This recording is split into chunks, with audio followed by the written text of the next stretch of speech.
I pressed charges against my brother-in-laws after they jumped me, and now my wife is begging me to drop them to save our family, but divorce is starting to sound like the better option.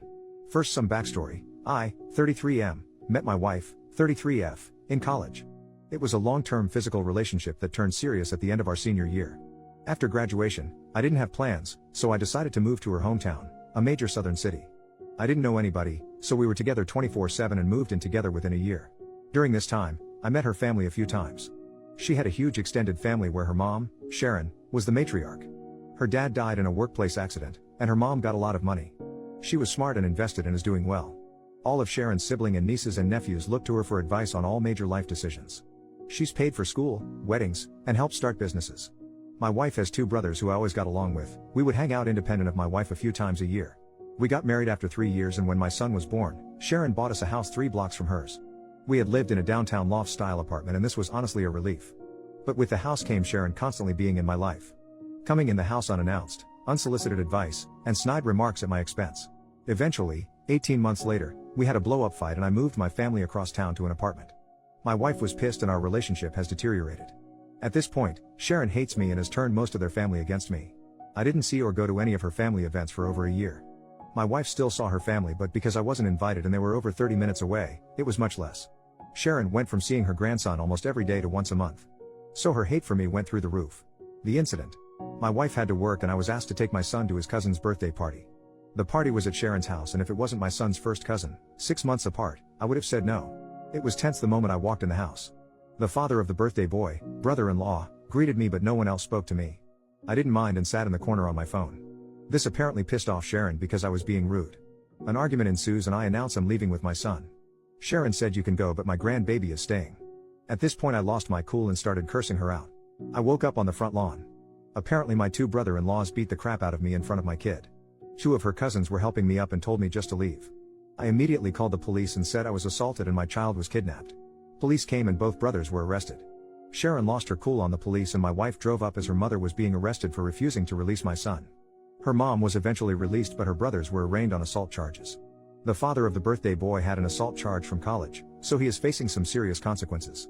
My wife is mad at everyone but asked me drop the charges. I not only refused, but also got restraining orders for all 3 of them. Her mother isn't allowed to be near our kid and her brothers have court dates early next year. Last month she moved out of the house and we are now headed for divorce. Yesterday she came with one last offer, for us to move cities and start over. But only if I drop the charges on her brothers and remove the restraining order on her mom. I told her I would think about it, but I think I would rather get divorced. I honestly want to keep my family, but I don't believe she'll ever abandon her family for me. If I drop charges now, I doubt I can bring them back later. Am I in the wrong for not trying to save my family? Edit. This blew up overnight. My wife's cousin DM'd me because she found it. She was there that day and told me to add some more context because her family is getting railed in the comments. She's right, so here are a few more things. I don't think anyone is evil in this situation. Everyone loves Sharon and her advice except me. She's not a mean person, but we are polar opposites in many ways. My wife is the baby and only girl, so I'm sure that has a lot to do with our conflict. Sharon losing her cool on the police was uncharacteristic, and even I was surprised. My wife is a great mom and partner, but her inability to be independent of her mom's influence is our issue. She is mad at her brothers and isn't talking to either at the moment. She's also mad at her mom for starting the argument and refusing to release our son. She's just trying to find a middle ground. I genuinely think she hopes a fresh start can save our marriage. Until we moved into that house, I would say our relationship was good. As far as her brothers and the assault, I remember the first hit, but I was dazed immediately. The last thing I remember was flailing like a child while getting hit a few more times. What I don't remember is my kid screaming to stop hitting my daddy and then picking me up and dropping me on the lawn like trash. I have to acknowledge that my pride hurt more than my bruises. I genuinely liked both her brothers, and to be fair, fuck you and BTCH came out of my mouth when I cursed out Sharon. I'm not 100% innocent. This is the South, so the police even said, "What did you expect to happen?" I don't know if I stopped pursuing this it would continue or not. Update, 4 months later. Hello, let me start by saying thank you to the supporters and screw you to the assholes. Reddit is one hell of a place to get perspective on things. Only place you could be called a good father and cuck in the same thread. I've been wanting to write an update and answer questions for a while, but after my original post, many Reddit lawyers reached out and told me to stop talking immediately. Since things were very uncertain and my divorce wasn't settled, I decided to not respond or update anything until things calmed down a bit. A lot has happened to so many people involved, so I think I'm just going to break it down by person. Me, I moved back to the West Coast, where I am originally from. I decided to move forward with the divorce, so I moved home. Furthermore, I had nothing left for me in that city, as I only had a few friends, my son, and a lot of bad memories. My ex and son cried a lot the day I left, and that hurt my soul, but it was best for all parties involved. So I moved back home to be around my family and my support system. I got a good paying job, and I'll be subletting a 2-bedroom apartment starting next month. My son spent the holidays with me, staying with my parents, and I plan to see him on Easter. Going forward and laid out in our custody agreement, my son will stay with his mother until he is 12. I'll get him Easter and summers, and we'll switch Christmas and Thanksgiving every year. When he's 12, and needs a father figure, he'll come live with me until he is 18. I talk to my son every day on the phone for at least an hour, and I'll try to fly out there a few times a year. I can't shake the feeling that a piece of me is missing, and wish it was just my son, but I miss my wife too. My ex-wife, so the divorce is basically settled, and I obviously didn't move away with her. In the end, she saw my post and saw the comments and realized that she shouldn't have asked me to stop pursuing the case. She asked again, saying we could move and just get away from her family. Too much had happened, and our relationship was a shell of what it was. We both said and did things we forgave but can't forget. I wish this was a movie and I could just say love conquers all, or screw her, she is evil, but that isn't real life. I'm torn between both loving this person and knowing we aren't right for each other. While she didn't want to move forward with the divorce, she didn't fight me on it either. We were able to settle everything without lawyers and only use them for paperwork and fine details. We talk daily because of our son, and she says she is doing well, but last time I FaceTimed her I can tell she isn't eating. My sister said it's post-breakup hotness, whatever that means, but she looks more sick than hot. She hasn't spoken to her brothers since that day, and blames them for a lot of what happened. She and Sharon's relationship is also very strained, and they barely talk as well. Ironically, she is hardly speaking to the family she was so desperately trying to keep together. I honestly wish she would talk to her family again, because I worry about her a lot. People were very mean to my ex-wife, saying she was a terrible mother and wife. I think she lives for and would die for her family, and all her actions were to keep us together. She told me her 2 biggest regrets were moving into Sharon's house and moving out of our apartment. Those 2 actions caused most of our problems. She is a great mother to my child and I will always have her back. The brothers, I didn't expect much as far as punishment in this case. They both plead out to a simple assault, which only had minimal consequences. Both brothers spent a night in jail, got fines and anger management. The older brother had a prior incident that I mentioned in the earlier post. It was a bar fight in his early 20s, and he hit a guy with a bottle and got an assault charge. Since that case was over 15 years ago, and he's married, pillar of the community, etc., he was given probation for a year and that was the end. Both brothers have partners in life and the oldest one is married. I've known his wife for many years, and we've always been friendly. Because of the restraining order, both spouses reached out on behalf of the brothers to speak to me. I barely knew the younger brother's girlfriend, but since I knew the wife, I spoke to her. She said both brothers regretted their decision, and she asked me to lift the restraining order and not to pursue charges. We had a brief conversation, but I simply told her I don't forgive her husband and brother-in-law, and I'm moving forward with both. As we ended the conversation, I told her not to call me again, and I haven't heard from either brother since. I don't know anything beyond what the ex tells me, and she isn't speaking to them. Sharon, so I did have it out with Sharon, and it went about as well as you can imagine.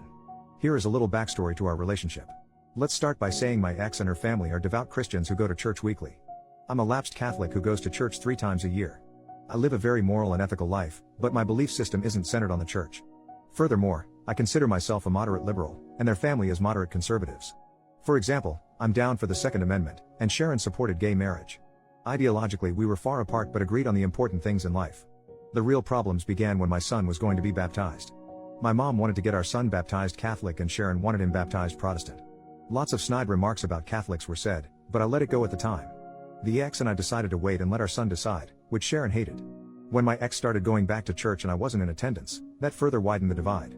Her family would go by Sharon or someone else's house after church for lunch or dinner, and I either showed up later or not at all. Every time Sharon didn't agree with the decision we made as a couple in regard to our lives, especially my son's life, she would start leaning on my wife and pressuring her behind the scenes. We would literally make a decision, and she would go to her mom's house and then come back with a different opinion. The most frustrating part is she stopped trying to talk to me at all. She would literally just call my wife and get her to change her decision. The big fight that led to us moving out was that my son wanted to play soccer and not football, but my wife's family is a huge football family. We agreed for him not to play football because he didn't want to play in our concerns about CTE. My wife comes home one day and does a 180 saying that she signed him up for football. We start arguing and Sharon comes in the house unannounced and joins the conversation, saying we decided it would be good for him. I got pissed and told them Sharon is not my son's parent and my ex shouldn't be so weak when her mom is pressuring her to do something we decided not to do. Then she said the words that sealed the deal, my opinion should matter. I bought the house. I started looking for a new apartment that night and never looked back. So when we talked, and neither of us raised our voices but it wasn't a nice conversation. I started and apologized for calling her a BTCH, and she apologized for trying to keep my son without my permission. She flat out told me she wished my daughter never met me and that I've ruined her family. That her sons have criminal records now, even though one already did, and it's all my fault. She then started crying about not seeing my son and how she lost her only daughter. I told her she was manipulative and used her money to control the family. That she only didn't like me because she couldn't control my decision like her weak-willed family. I also told her she consistently overstepped her boundaries in regard to my child and marriage, and she put her own selfish interest ahead of her daughter's happiness. After spending an hour calling each other jerks in different ways, we ended things in the same place. In the end, I told my ex her mom could see my son because Sharon loves him unconditionally, and he loves her.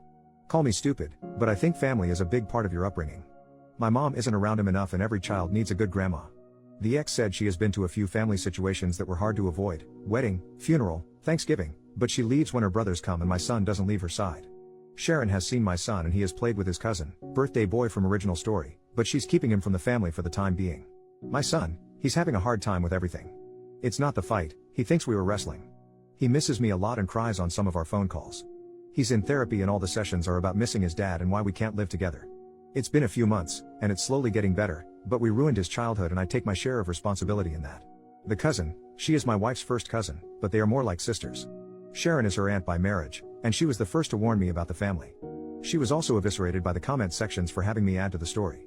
She told me I was out of line for calling Sharon a BTCH, but didn't feel I deserved to get beat up. Likewise, she also grabbed my son when the fight happened and took him away. She was the one who told my son we were wrestling, and she called my wife to come immediately. When Sharon was being handcuffed, the cousin came outside holding my son. I told her to give him to me, but she pointed at my swollen face and asked if she could hold him.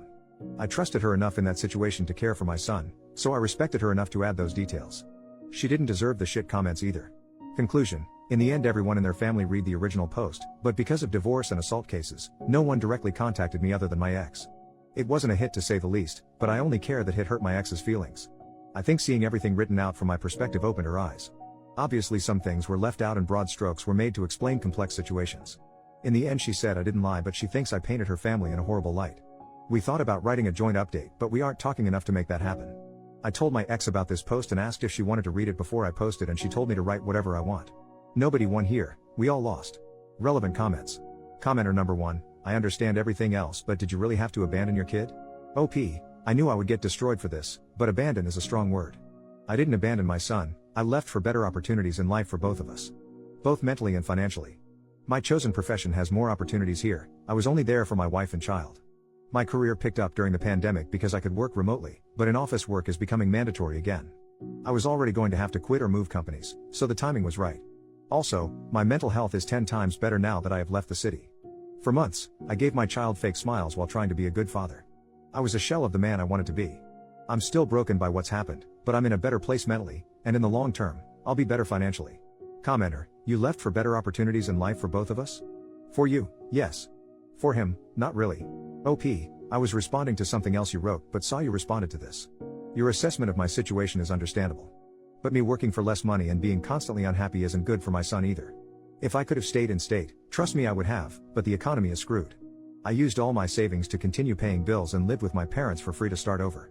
Maybe I could have found happiness there, but I didn't see it happening. We are co-parenting the best we can.